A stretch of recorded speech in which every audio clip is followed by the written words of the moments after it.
Assalamualaikum warahmatullahi wabarakatuh. Baiklah anak-anak, berjumpa lagi dengan Ibu Laili. Hari ini kita akan membahas materi tumbukan. Adapun kompetensi dasar kita hari ini adalah menerapkan konsep momentum dan impuls serta hukum kekekalan momentum dalam kehidupan sehari-hari. Kemudian indikator kita hari ini adalah yang pertama mendefinisikan pengertian tumbukan, yang kedua mendefinisikan pengertian tumbukan lenting sempurna, lenting sebagian, dan tidak lenting sama sekali. Kemudian kita juga merumuskan persamaan tumbukan lenting sempurna, lenting sebagian, dan tidak lenting sama sekali. Yang terakhir kita menerapkan konsep dan persamaan pada persoalan dalam kehidupan sehari-hari. Langsung saja nak, apa itu tumbukan? Tumbukan merupakan hasil interaktif dua benda yang bergerak searah maupun berlawanan arah.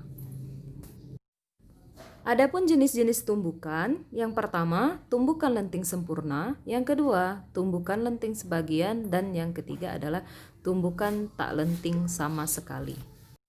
Tumbukan lenting sempurna. Tumbukan yang bagaimana tumbukan lenting sempurna? Tumbukan lenting sempurna adalah jika kedua benda bertumbukan, maka setelah bertumbukan kedua benda sama-sama bergerak. Ciri tumbukan lenting sempurna, yang pertama, kecepatan sebelum tumbukan sama tetapi arah berlawanan. Yang kedua, berlaku hukum kekekalan momentum. Yang ketiga, berlaku hukum kekekalan energi kinetik. Dan yang terakhir adalah koefisien restitusi E sama dengan 1. E sama dengan 1 itu maksudnya karena lenting sempurna, jadi dianggap sempurna biasanya nilainya adalah sama dengan 1. Persamaan tumbukan lenting sempurna adalah M1V1 ditambah M2V2 sama dengan M1V1 aksen plus M2V2 aksen. Dengan koefisien restitusi 1 sama dengan min V2 aksen min V1 aksen per P2 min V1.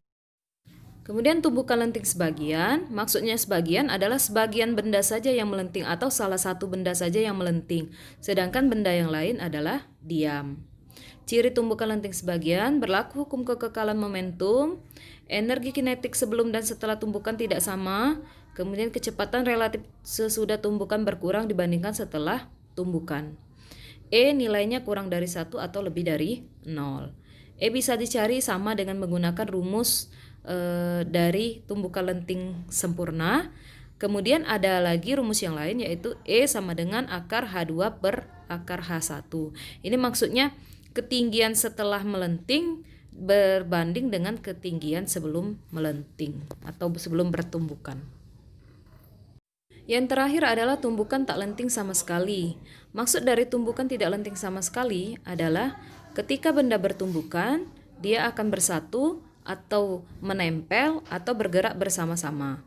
Jadi ciri-ciri tumbukan tidak lenting sama sekali, yang pertama setelah tumbukan benda menyatu, kecepatan setelah tumbukan sama besar, berlaku hukum kekekalan momentum, dan yang terakhir adalah mengalami kehilangan energi kinetik. Sedangkan koefisien restitusi sama dengan 0 karena tidak ada keelastisan, karena benda tadi adalah menyatu atau bergerak bersama-sama.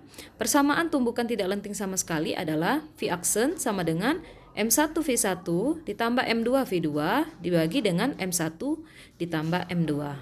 Dengan V aksen itu sama dengan V1 aksen atau sama dengan V2 aksen. Nah, di sini ada contoh soal, silakan kalian lihat dan pelajari. Kalau ada yang kurang dimengerti, silakan ditanyakan. Oke, thank you for joining today class. Ibu akhiri, wassalamualaikum warahmatullahi wabarakatuh.